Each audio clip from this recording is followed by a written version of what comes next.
do Senhor Jesus? Amém. Muito bonito, né, irmãos? Tem hora que a gente não tem nem palavra. Aleluia. Tem hora que a gente só tem lágrimas. É, Deus. E a Bíblia diz em Romanos capítulo 8 que quando chega essa hora que as palavras faltam, você não sabe o que falar e só as lágrimas descem, é nessa hora que o Espírito está ali traduzindo, levando ao Pai cada lágrima que é colocada ali. Amém, meus irmãos? Amém. Os irmãos cantaram os hinos aqui bem interessante, o último do ensaio, que fala sobre o Pentecoste. E hoje, pela manhã, nós aprendendo sobre a natureza. Pode abrir, irmãos, em Filipenses capítulo 3. E nós vamos ler o versículo de número 13 e 14. Tem um microfone aí, Natal? Me ajuda aí. Ajuda a preservar a minha voz, que eu quero chegar com 80 anos com voz de trovão. Amém, meus irmãos? Amém. Vocês estão me ouvindo bem? Amém. Porque eu não grito. Esperar de me gritar, vai ficar sem ouvir, porque eu falo baixo. Pode ficar sentado, porque eu vou bastante texto. Tá bom? E um dos hinos que vocês cantaram fala sobre a presença do Espírito. E hoje nós aprendemos sobre a natureza da igreja. E nós aprendemos muita coisa boa hoje pela manhã. Nós aprendemos que a igreja ela tem a sua dimensão confessional, porque a igreja tem como regra de fé e prática a palavra de Deus e somente a palavra de Deus. Aprendemos que a igreja, na sua dimensão local e universal, local ela está alocada aqui é Vila Sintra, né? A Vila Sintra é a igreja visível, a igreja que eu vejo, a igreja que você vê. Mas dentro dessa igreja, CNPJ, que é a instituição, tem uma igreja que só Deus vê. Aleluia. E você e mais alguns. Aqui em Brás Cubas eu quero crer que assim como lá na Luz Divina, todos aqui têm plena certeza que se cai tu agora, vai estar com o Pai. Amém? Deus. Amém. Ou se Ele vier arrebatar a igreja, você vai subir. Se não tiver essa convicção, irmão, porque está faltando uma coisa muito importante que foi cantada nessa noite aqui. Me toca Romanos capítulo 8, versículo 16. 8:16. Lá na minha congregação, eu não admito nenhum crente meu lá dizer que não sabe se está salvo ou não. Se tem certeza da salvação ou não. Porque se ele falar isso para mim, eu vou dizer, você está sem a coisa essencial na sua vida. O que ele diz aí, irmão? O mesmo Espírito testifica com o nosso Espírito que somos filhos de Deus. Todo crente salvo tem o Espírito Santo na sua vida e é Ele que testifica que eu sou filho de Deus. Se eu sou filho de Deus, eu tenho convicção, certeza da minha salvação. Amém, irmãos? Amém. Essa história não, quando eu morrer, Deus é quem sabe. Não, você tem que saber. Porque você tem o Espírito Santo que testifica que você é filho de Deus. E quando nós temos o Espírito Santo, fonte geradora de vida, de gozo, de alegria, de força, nós temos certeza e convicção de que nós estamos salvos em Cristo Jesus. A vida eterna não é alguma coisa que vai se instalar. Toca João 17. A vida eterna não é uma coisa que vai se instalar. Porque tem muito crente que fica pensando: não, a vida eterna é quando eu fechar o olho. Não, onde é que você aprendeu isso? Quem é que te ensinou isso? João, abra aí, meus irmãos. Abra a Bíblia. É culto de domingo, é culto da Bíblia, é culto da palavra. Amém, meus irmãos? Amém. Vocês não vieram aqui para ficar ouvindo eu falar besteira na cabeça de vocês aqui. Nem para ficar ouvindo minhas histórias tristes da minha vida. Não. Vocês vieram aqui para ouvir a palavra de Deus. A vida eterna não é alguma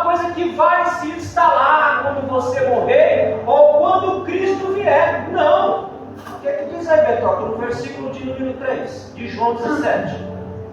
E a vida eterna é esta, que conheçam a Ti, só por único Deus verdadeiro, e a Jesus Cristo a quem enviaste. A vida eterna é esta, que conheçam a Ti como quê? Como o único Deus verdadeiro e ao Seu Filho a quem Tu enviaste. Como é que nós conhecemos a Deus, meus irmãos? Pela palavra de Deus nós conhecemos ao Senhor e sabemos que Deus enviou o Seu Filho para salvar a cada um de nós. Então a vida eterna para crente que lê Bíblia, que gosta de Bíblia, que estuda a Bíblia, ela já está instalada. Amém? Então não tem esse negócio de joga para lá, para frente, para o futuro, para quem. Não, você tem que saber em nome de Jesus. Que se Ele vier agora, você vai com Ele. E se você cair duro agora, você também vai com Ele. Porque tem dentro de você, vocês cantaram aqui essa noite. Vocês pediram o fogo divino. Se Ele está aqui em mim, se Ele está em você testificando, então eu tenho plena certeza de que eu estou salvo em Cristo Jesus, que a vida eterna já é algo que eu já tomei posse pela palavra. Agora, meus irmãos, quando falta o Espírito Santo, e nós aprendemos isso hoje de manhã, quando falta o Espírito Santo dentro da igreja, sabe o que ela começa? Ela começa a ficar vazia. E eu costumo dizer que nenhum corpo fica vazio. Ou o corpo está cheio de Deus, ou o corpo está cheio do diabo. Vazio não fica. Está na Bíblia isso daí. Ele vem, limpa, tira o demônio que estava lá, coloca no seu espírito. Mas se o crente dá uma vacilada, fica vazio. Diz a Bíblia que o morador antigo que estava lá volta com mais 7. Porque o espaço não fica vazio. Ele vai ser preenchido por alguma coisa. Quando a igreja começa a ficar vazia da presença de Deus, ou da presença do Espírito Santo, ela começa a inventar moda. Ela começa a colocar coisas que não faz parte da sua fé e da sua vivência.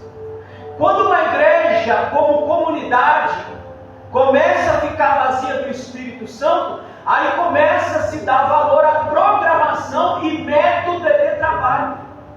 Vou explicar. Eu estou esperando quando acabar a moda das igrejas pretas. Eu estou esperando. O que é que vão inventar?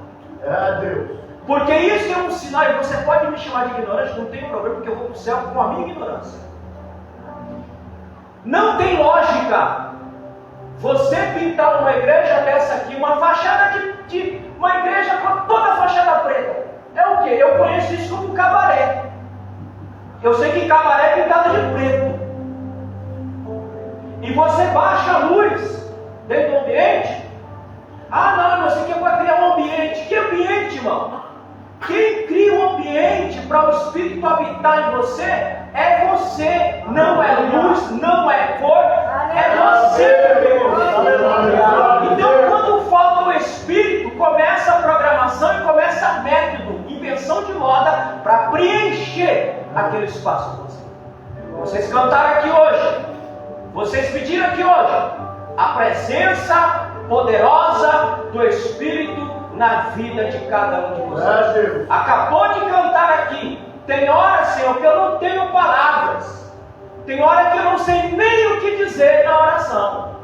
Mas o crente que está cheio do Espírito, ele chora de quebrantamento diante do Senhor, e o Senhor sabe o que ele está pedindo ali para ele.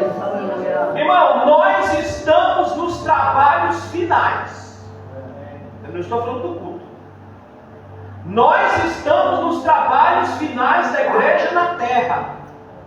Nós estamos no momento derradeiro de sermos levados para a glória. Não podemos perder tempo, nem coxar em dois pensamentos. E para que isso aconteça, para que nós estejamos alerta, porque a trombeta vai soar, como diz a trombeta vai soar. E na hora que ela toca preciso ouvir esse som audível que baterá na minha alma. E quando eu pensar que o meu corpo foi transformado, eu já fui, já subi faz tempo para a glória de Deus. Agora, para você participar deste evento que você está militando, que você está brigando, para você ouvir é preciso ouvir o que Paulo diz aqui em Filipenses capítulo 4, versículo 13 e 14. Pode ler. Capítulo 3, verso 13 e 14. Irmãos, quanto a mim, não julgo que já haja alcançado, mas uma coisa faço, que é, esquecendo-me das coisas que atrás ficam e avançando para as que estão diante de mim, prossigo para o alvo, pelo prêmio da soberana vocação de Deus em Cristo Jesus. Quando nós lemos, presta atenção, que eu estou falando para quem quer estar na glória, para quem quer ouvir o som da trombeta, para quem quer participar das bodas do Cordeiro. O que é que você tem que fazer? Paulo já deu aqui a liçãozinha que eu preciso fazer, para ouvir o som e para estar com ele lá na glória, em nome de Jesus. Ele diz que eu tenho que avançar. Por quê? Porque ele não alcançou ainda. Portanto, que o tema dessa mensagem é: não alcançamos o nosso alvo ainda. Nós estamos militando, nós estamos trabalhando para alcançar o alvo final. Aleluia.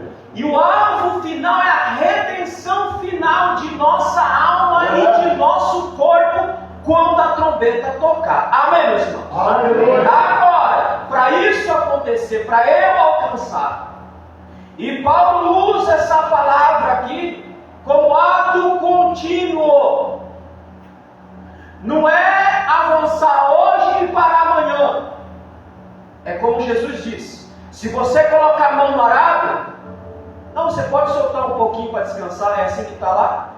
Se você colocar a mão no arado, vai até o fim e não olhe para trás, porque o alvo está adiante, lá na frente.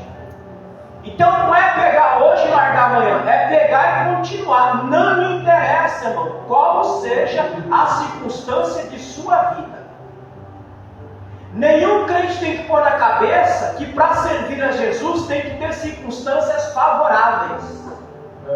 Me mostrem na Bíblia, de Gênesis a Apocalipse, qual dos personagens bíblicos que serviram a Deus em situações ou circunstâncias favoráveis. Todos eles serviram a Deus nas circunstâncias mais desfavoráveis, mais difíceis possíveis, mas foram até o fim, porque eles ainda não tinham alcançado o alvo, o objetivo. Continuar. Ato contínuo.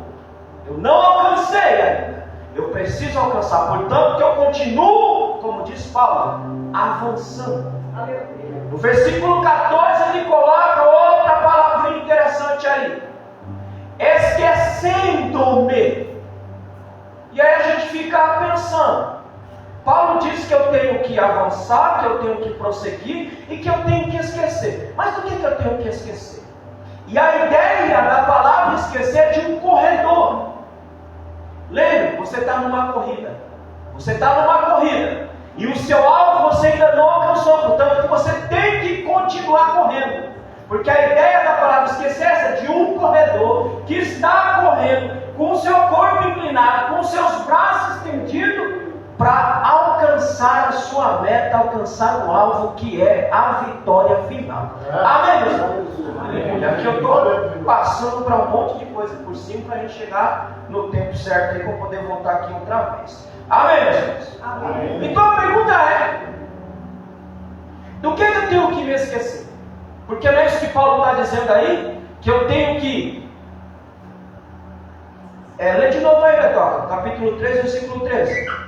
Irmãos, quanto a mim, não julgo que o já haja alcançado. Paulo está dizendo: eu não alcancei ainda. Eu não alcancei ainda. Mas uma coisa faço, e é que esquecendo-me das coisas que para trás ficam e avançando para a questão diante de Deus. A pergunta é: que coisas são essas que ele está dizendo que ele estava esquecendo para avançar e prosseguir para o alvo? Porque ele não tinha alcançado o alvo ainda. Agora vamos voltar, porque a resposta está no próprio texto. Você não precisa ficar pensando, do que ele está falando? Esquecer do quê? Está no próprio texto a resposta. Leia o capítulo de número 2. Acompanhe comigo, irmão. Versículo 2 do capítulo 3. Do que é que nós temos que esquecer para continuar avançando? Capítulo 3, verso 2. Estamos só no capítulo 3, dele não vamos sair não. Capítulo 3, Filipenses e verso 2. Guardai-vos dos cães, guardai-vos dos maus obreiros, guardai-vos da circuncisão. Primeira coisa que Paulo está dizendo que ele tinha que esquecer, que ele estava esquecendo de fato, e que ele diz que eu também tenho que esquecer para eu continuar avançando, é de pessoas ruins. Gente ruim atrapalha a caminhada, meu irmão. Gente ruim não te ajuda. Gente ruim te puxa para baixo. Gente ruim quer o seu mal. Gente ruim quer parar a sua corrida. Então ele diz: olha, a primeira coisa que você tem que esquecer é esquecer de gente ruim, porque elas atrapalham a nossa carreira. Elas atrapalham a nossa corrida. E olha como que ele adjetiva. São como cães. E o cão, irmãos, não pensa que Paulo está sendo aqui maldoso quando ele fala de cachorro. O cachorro hoje é uma coisinha tão linda, quase ser humano, né? Os cães que ele está falando aqui, nesse período aqui, eram selvagens. E só andavam em bando. E andando em bando, entrava pela cidade, caçando lixo e correndo atrás das pessoas. Ele diz: se afaste desses cães. Se afaste de gente ruim, porque eles andam em bando, soltando, colocando o seu veneno para atrapalhar a sua corrida. Meu Deus. Lá eu digo,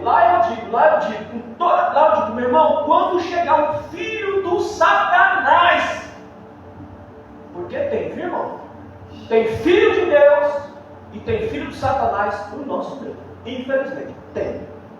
Eu digo, quando chegar um filho do cão perto de você para falar mal de mim, para falar mal do ministério, para falar mal de alguém da nossa igreja, manda ele se converter, porque ele é filho do diabo. Porque filho de Deus, irmão, tem palavra para abençoar a nossa vida.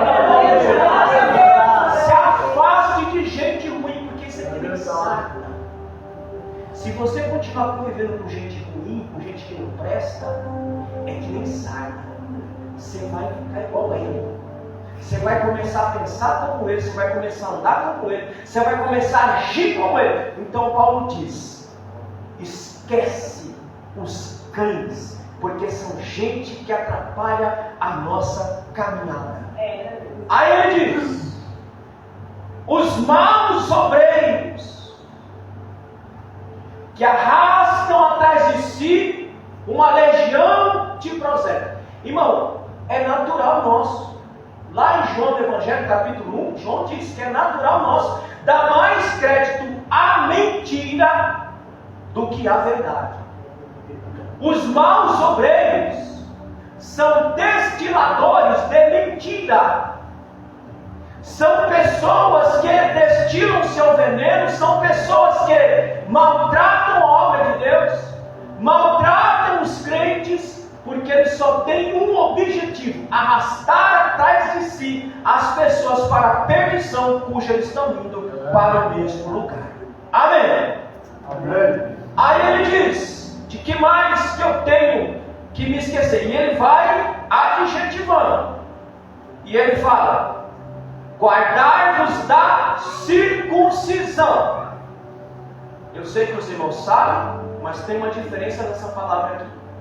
Essa palavra circuncisão não tem nada a ver com a palavra circuncisão, que era um sinal feito no prepúcio, que era o símbolo da aliança. Essa circuncisão que Paulo está falando de mutilação.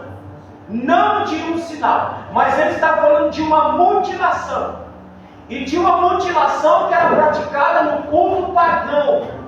Paulo diz: não vão atrás desses homens, porque o ensino deles só aparenta que é verdadeiro, mas é um ensinamento herético que mutila a fé cristã, que destrói a fé cristã. Nenhum herege, irmão, nenhum herege vai chegar e falar para você: olha, eu sou herege. Não. Você já viu o herege? Não. Todo herege que tem uma conversinha boa, uma conversinha linda, né? Palavras bonitas, né?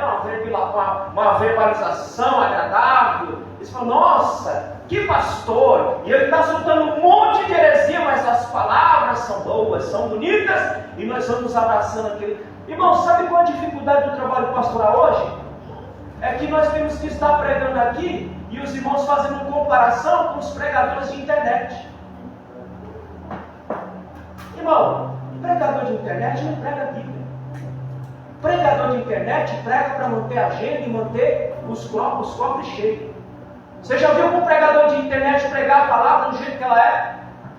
É só a palavra de bênção. É só vida fácil. É tudo maravilhoso, é tudo lindo. Mas a Bíblia, ela nos chama para uma responsabilidade, que é nos enquadrar na palavra de Deus, para que possamos ouvir o soar da última trombeta e estarmos com o nosso Cristo.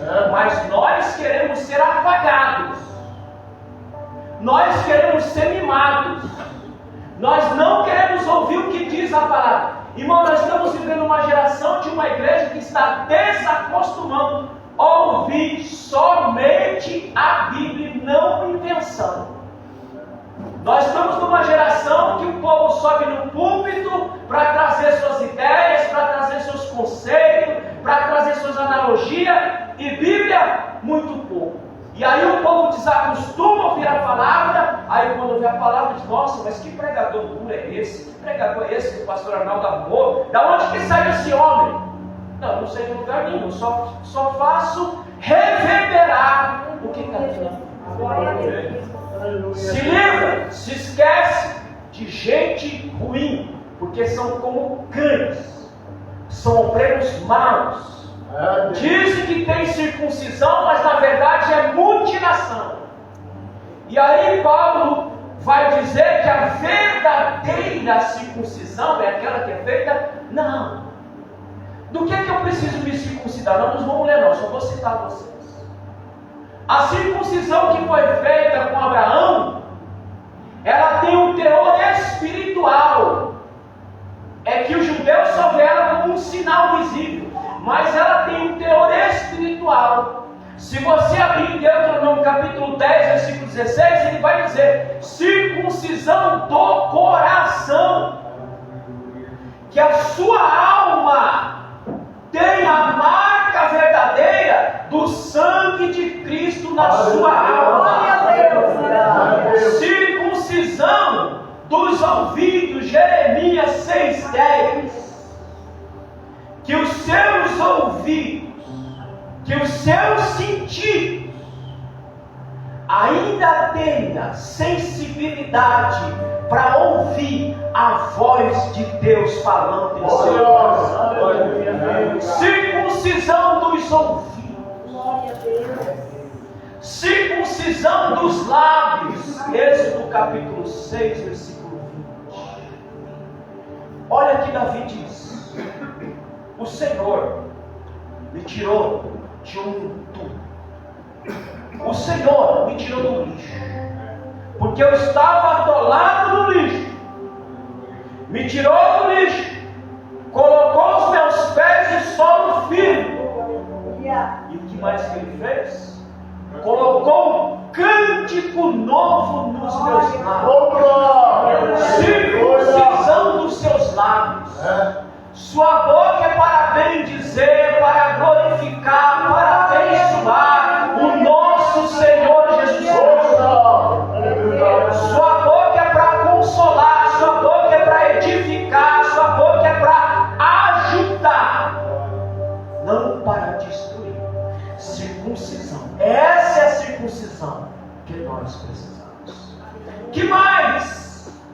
diz que nós temos que nos esquecer.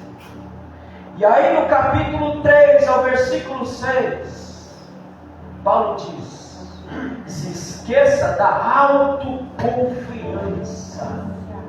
Porque quem é autoconfiante, irmão, despreza a Deus. Leia, Betoca. Leia. Versículo 3. Olha o que Paulo começa a falar aqui. Porque a circuncisão somos nós que servimos a Deus no Espírito. Nós somos a circuncisão porque servimos a Deus em Espírito. E nos gloriamos em Jesus Cristo. E nos gloriamos. O que é isso, irmão? Você fica lendo e pensando, mas que será que é esse negócio de nos gloriamos em Cristo? É muito simples, meus irmãos. Nos alegramos em Cristo Jesus. Amém, meus irmãos? Amém. Vocês não entenderam. Quando ele diz nos gloriamos, é que ele está dizendo, nós temos que nos alegrar em Cristo, porque Ele é fonte de vida e vida abundante para Deus. Nós não gloriamos em nós, mas nós não achamos alegria em nós, mas achamos alegria em Cristo Jesus, que é a alegria que salta como um rio caudaloso dentro de nossa alma. Amém? Sabe por que você não dá um tiro na tua cabeça? E se nós perguntarmos aqui, cada um tem o seu drama pessoal. E ninguém tem que ficar fazendo comparação de um drama com o outro. Cada um aguenta o que aguenta. Cada um tem o seu drama. E tem gente que por menos do que você passa, dá cabo da vida. Esses dias mesmo, um rapaz famoso na internet, PC, não sei das quantas. A menina foi embora. Falei, meu filho, não quero ser mais não. Você é feio. Feio, papo. Tu tem dinheiro, mas é feio. Não quero ter mais não. E aí ele gravou uma livezinha lá. Mas eu não sei o que fazer. Eu não estou dando conta. Sabe o que ele fez? Para dar conta, ele foi lá e se matou. Por um rompimento de um relacionamento. Irmão, sabe por que você aguenta as pancadas da vida, assim, dá um tiro na tua cabeça e dá cabo da tua vida? É porque você tem uma fonte inesgotável e te dá alegria, mesmo no meio da dor. Mesmo no meio da dor, você consegue sentir alegria e esperança de que Deus vai mudar o quadro da sua vida. Por mais difícil que esteja agora, mas esse rio que joga aí, é por isso que Paulo diz em Romanos 8,16: nós temos o Espírito que testifica com o nosso Espírito que somos filhos de Deus. Irmão, não olhe o seu momento agora, porque se você olhar o seu momento agora, pode nascer descrença na sua alma. Olhe para o final. E no final está o nosso Redentor, aquele que nos criou, aquele que nos formou, aquele que nos alimenta, aquele que faz a manutenção da nossa existência. Olhe para Ele e você vai dizer, como Paulo está dizendo, se glorie em Cristo, se alegra em Cristo, apesar de toda dor, de toda dificuldade. É possível nos alegrarmos somente em Cristo. O que ele diz mais aí? E não confiamos na carne. Não, irmão, não confie na carne. Não confie em você mesmo. Portanto, que ele diz, olha, se esqueça da autoconfiança. Porque se você botar a confiança em você, botar a confiança em alguém, você vai se decepcionar. Mas se gloria em Cristo, que pode todas as coisas. Amém, meus irmãos? Versículo 4. Ainda que também podia confiar na carne. Agora Paulo vai dizer para os cães, para os bons obreiros, para os judaizantes, que dizem, não, nós somos judeus, nós temos credenciais. E Paulo não é de fazer isso, irmãos. Paulo, quando ele vai chegar nesse nível, nesse ponto aqui, é porque a coisa está muito feia. Aí ele vai jogar na cara mesmo. Vocês estão dizendo que vocês são alguma coisa? Então tá bom, vou dar minhas credenciais. Fala. Continua. Verso 5. Se algum outro cuida que pode confiar na carne, ainda mais eu. Ele vai dar credencial. Vocês são quase nada. Vocês estão confiando em vocês mesmos. É uma autoconfiança que vocês têm. Mas se fosse para ter autoconfiança na carne, então eu poderia confiar muito mais em mim do que vocês. E aí vai dar as credenciais. Pode ler. Circuncidado ao 8º dia da linhagem de Israel. Circuncidado ao 8º dia da linhagem de Israel. Sou israelita puro. Continua. Da tribo de Benjamim. Olha, irmão, olha o detalhe aqui. Da tribo de Benjamim, da onde veio o primeiro rei. Benjamim, dos filhos de Jacó, foi o único que nasceu na terra da promissão. O resto nasceu tudo fora. Mas Benjamim nasceu na terra da promissão. Eu sou sangue puro. Eu sou judeu mais do que vocês, porque eu venho de uma tribo que nasceu na terra da promissão. O que mais que ele diz aí? Hebreu de hebreus. Hebreu de hebreus. Irmão, pega os detalhes do texto. Vocês, seus cães, vocês nem hebraico vocês falam. Vocês falam mal aramaico, mas eu, quando entro na sinagoga, eu ouço a exposição da Torá no hebraico, entendo e falo o hebraico. E vocês, seus cães? Vocês falam aramaico. Continua. Segundo a lei, fui fariseu. Fariseu, zeloso. Ele era tão zeloso que ele achava que ele estava fazendo a vontade de Deus, perseguindo a igreja de Deus, matando a igreja de Deus. Ele disse: eu sou fariseu, zeloso. Que mais?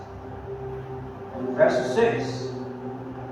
Segundo o zelo perseguidor da igreja, segundo a justiça que há na lei, irrepreensível. Ele diz: seus cães, vocês têm as mesmas credenciais que eu tenho? Eu sim poderia confiar nas minhas credenciais. Eu sim poderia confiar na carne. Agora olha o versículo 7, o que ele diz? Leia, versículo 7. Mas o que para mim era ganho, reputei-o perda por Cristo. Paulo está dizendo: tudo isso que para mim era ganho, que me dava um status religioso, que me dava um status social, que me dava um status econômico, eu reputo por perda para ganhar a Cristo Jesus, para a glória de Deus. Deixa a autoconfiança para trás e coloque tua confiança somente em Deus, porque você não pode tudo. Amém, meus irmãos? Você não pode tudo. Você pensa, você acha. Você não pode tudo.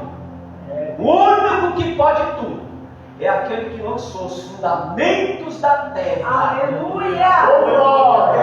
Criou todas as coisas.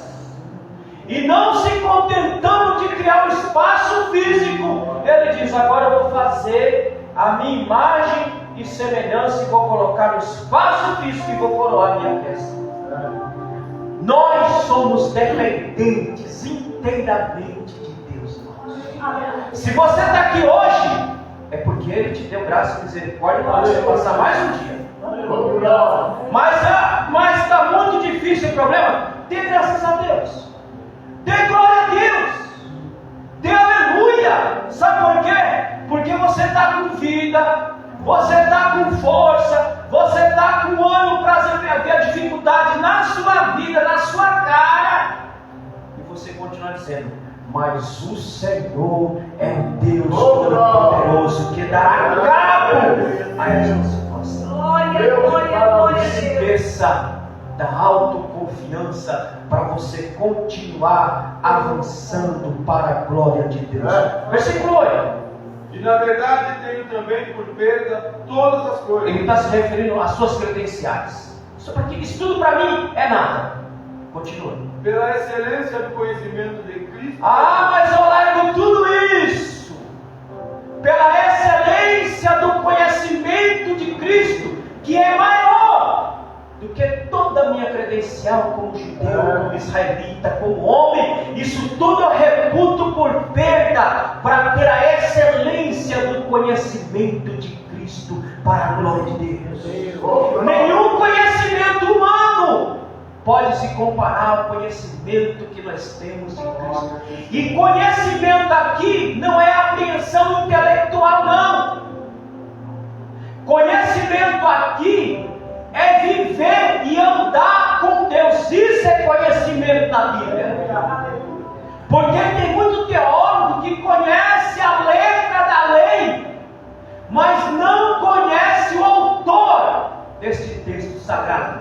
Porque ele só tem apreensão intelectual, mas ele não está falando disso, está falando de relacionamento. Nós conhecemos a Deus e nosso Cristo pelo nosso relacionamento com Ele. E Jó diz: eu conhecia a Ti, Senhor, mas era um conhecimento frouxo, fraco. E Jó: eu só te conhecia de ouvir falar, eu só ouvia falar, você conhecia isso, aquilo, mas eu mesmo, eu só conhecia assim. Aí ele testifica: mas agora não, Senhor. Agora o meu conhecimento não é intelectual. Agora o meu conhecimento é porque eu andei contigo, eu experimentei o Senhor, eu vi que o Senhor de fato é poderoso para mudar o cativeiro do meu coração. Irmão, tem crente tão xoxo que não dá nem vontade de conversar. Já viu um crente xoxo? Sem história, não tem história, não tem experiência, não tem nada. Você vai conversar com ele, e aí, irmão? Ele começa a falar das experiências dos outros. Mas e a sua? E a sua vivência? E o seu conhecimento de Cristo onde está? Conhecimento é viver e viver com Deus nas adversidades da vida, porque é aí que você aprende a ser crente, mano. Não pensa você que você aprende a ser crente nas coisas boas da vida, não. Você aprende a ser crente nas adversidades da vida. É que você aprende a ser crente e conhece o seu Deus de fato e de verdade. Amém, Jesus? Continua. Pelo qual sofri a perda de todas as coisas, e as considero como esterco, para que possa ganhar a Cristo. Olha, irmão, olha o que Paulo está dizendo. Toda a minha credencial, todas essas coisas que eu falei para vocês aí, eu considero como esterco. Aqui tem duas possibilidades. Ou pode ser comida para ser lançada aos porcos, aos animais, ou pode ser dejeto humano. Mas uma coisa é certa, eu largo tudo isso. Eu deixo tudo isso para ganhar a Cristo em nome de Jesus. Aleluia. Terceiro, aqui eu paro. Do que eu tenho que me esquecer? Eu tenho que me esquecer e me considerar um nada diante de Deus. É tudo em Cristo Jesus. Amém. Aleluia. Essa é a visão de Paulo. Eu sou nada, mas eu sou tudo em Cristo Jesus, que me salvou, que me redimiu e que sustenta a minha vida para a glória de Deus. Aleluia. Lê o versículo 9. E seja achado nele, não tendo a minha justiça que vem da lei. Não, eu não quero que minha justiça venha da lei. Continua. Mas a que vem pela fé em Cristo, a saber, a justiça que vem de Deus pela fé. Paulo está dizendo: eu não quero a justiça que vem de mim, eu quero a que vem de Cristo. Irmãos, e Paulo, ele sabe muito bem do que ele está falando. Irmão, nós não tendo nada, nós não sendo nada, às vezes nós subimos no tamanho. Efésios capítulo 2. Vamos ler. Por que Deus faz todo esse esvaziamento na minha vida e na sua vida? Por que Ele diz que nós temos que morrer? Que nós temos que nos esvaziar de nós mesmos? Paulo vai dar a razão por que Ele faz isso. Nós não tendo nada, nós não somos nada, não temos quase nada, nós ainda às vezes queremos empinar o nariz. Você vai falar para o irmão: ô irmão, você pensa que você está falando com quem, irmão? Aqui tem 300 anos de evangelho. E aí? Foi tu que foi lá para a cruz e se crucificou por ti mesmo? Aqui é o prêmio, aqui é a prata da casa. A tua justiça não vale de nada. E sabe por que ele fez isso? Lê, verso 8 e verso 9, eu encerro aqui. Glória a Deus. Porque pela graça sois salvos por meio da fé. E isso não vem de vós, é dom de Deus. Não vem das obras para que ninguém se glorie. Sabe por que ele faz tudo isso? Para que ninguém se glorie. Para que ninguém chegue e diga, olha, se eu estou aqui hoje, é pelas minhas forças. Se eu sou o que sou hoje, é pelas minhas forças. Não, meu irmão, tu não é nada. Tu não tem nada para se gloriar. Porque tudo que ele deu para mim, para você, ele deu por pura graça e por pura misericórdia em nome de Jesus. Amém, meus irmãos? Glória a Deus. Então continue avançando. Continue avançando. Esqueça gente ruim. Largue sua autoconfiança. Se considere nada para que Cristo seja tudo na sua vida. Para que você aproveite os benefícios de toda essa manobra. Quais são os benefícios? Eu encerro aqui. Leia aí versículo 10 e versículo 11. Porque somos feitura sua, criados em Cristo Jesus para as boas obras. Olha, irmão, para que você foi criado? Somos feituras dele, criado para as boas obras. Continua. As quais Deus preparou para que andássemos nelas.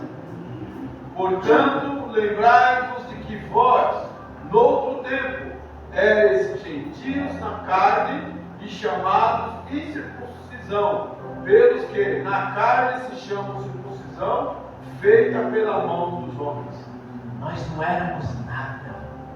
Nós não tínhamos nada. No capítulo 2 de Efésios ele vai dizer: nós não éramos povo. Nós não tínhamos Deus. Nós éramos um povo desgarrado, que andávamos a passos largos para a perdição eterna. Mas aí ele diz: mas Deus, em sua infinita graça e misericórdia, Ele estava em Cristo Jesus, nos reconciliando consigo mesmo e fazendo de nós seus filhos, sua herança, sua possessão, para a glória de Deus. Lembre-se, estamos nos trabalhos finais e estamos numa corrida. E não podemos parar. Temos que continuar até alcançar o nosso alvo.